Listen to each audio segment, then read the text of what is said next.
The city was starting to wake up. Only a few cooking fires had begun to smoke. A priest crossed the forum carrying a bronze key. 2 attendants followed him. At the shrine of Janus, they stopped before doors that had not moved in decades. Each year the priests had swept the dust beneath them. Each year they had checked the hinges. Each year the great timber door had remained in place.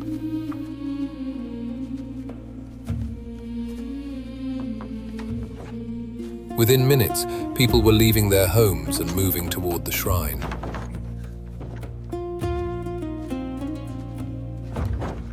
Many in the crowd had never seen the doors open.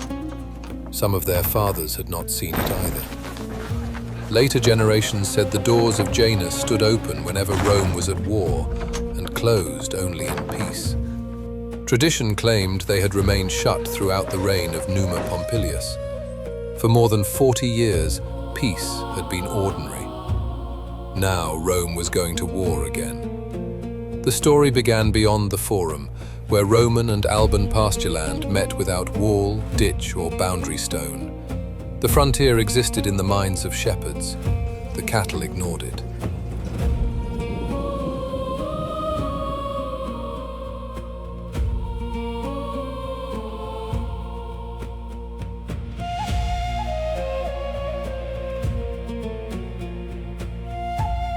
Rome and Alba Longa stood little more than a day's walk apart.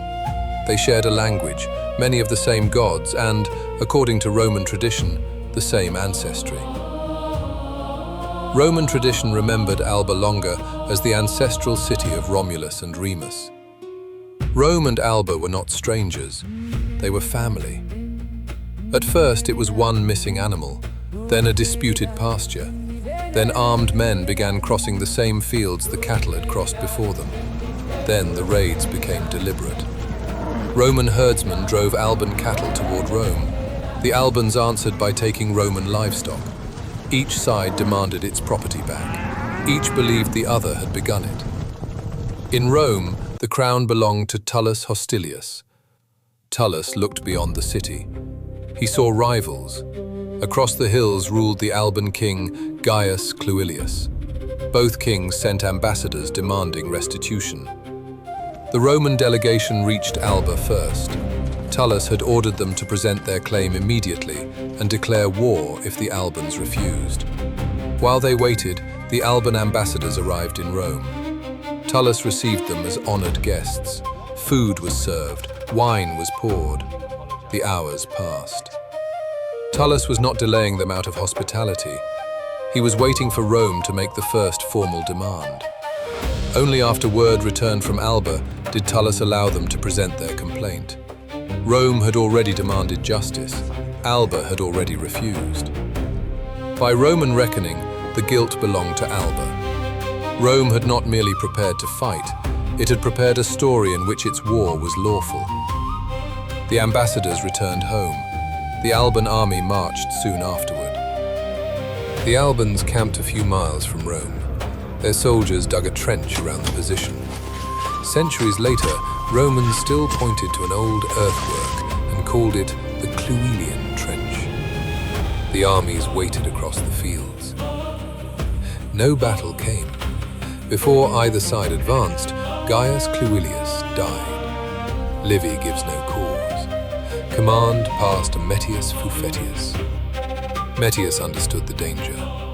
A long war might leave one city victorious and both ruined. The Etruscans were near. So were the Sabines and other Latin communities. They would not ignore 2 exhausted rivals.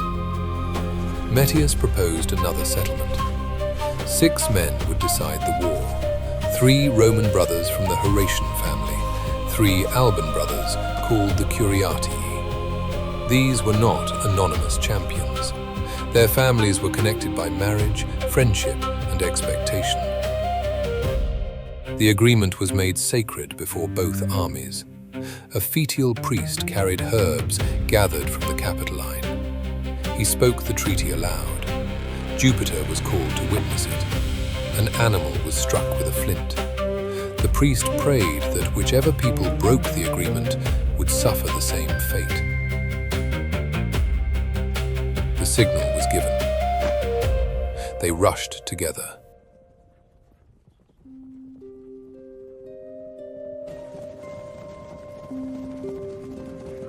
Dust rose around them.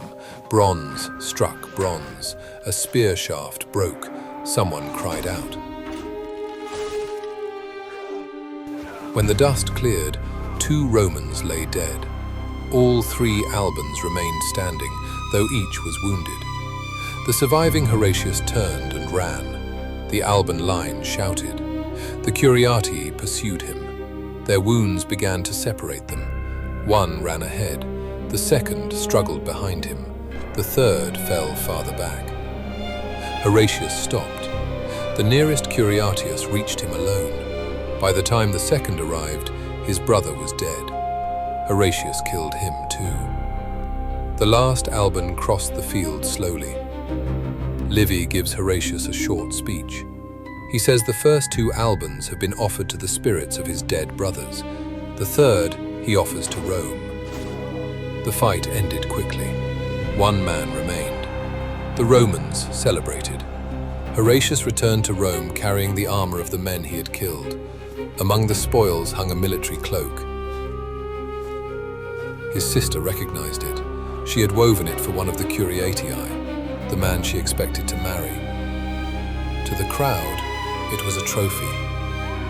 To her, it was his cloak. Horatius drew his sword. The cheering stopped. She fell where she stood. Horatius was arrested. 2 judges condemned him. He appealed to the people. His father stood before them. 2 sons were already dead. His daughter was dead. He begged Rome not to take the last child he had left. He defended his son, and the people spared Horatius. Livy says they were moved more by admiration for his courage than by the justice of his cause.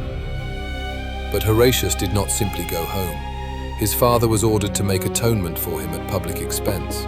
Certain expiatory sacrifices were performed. Livy does not tell us what they were. Then his father placed a wooden beam across the road. Horatius covered his head.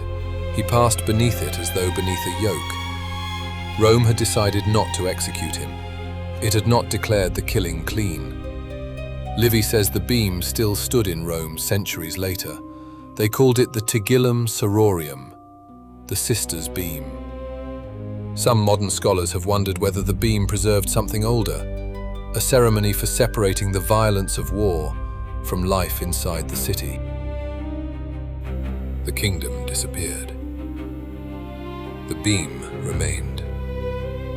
Across the hills, Alba Longa still stood. Its houses were occupied.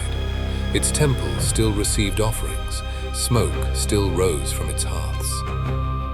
Not for much longer.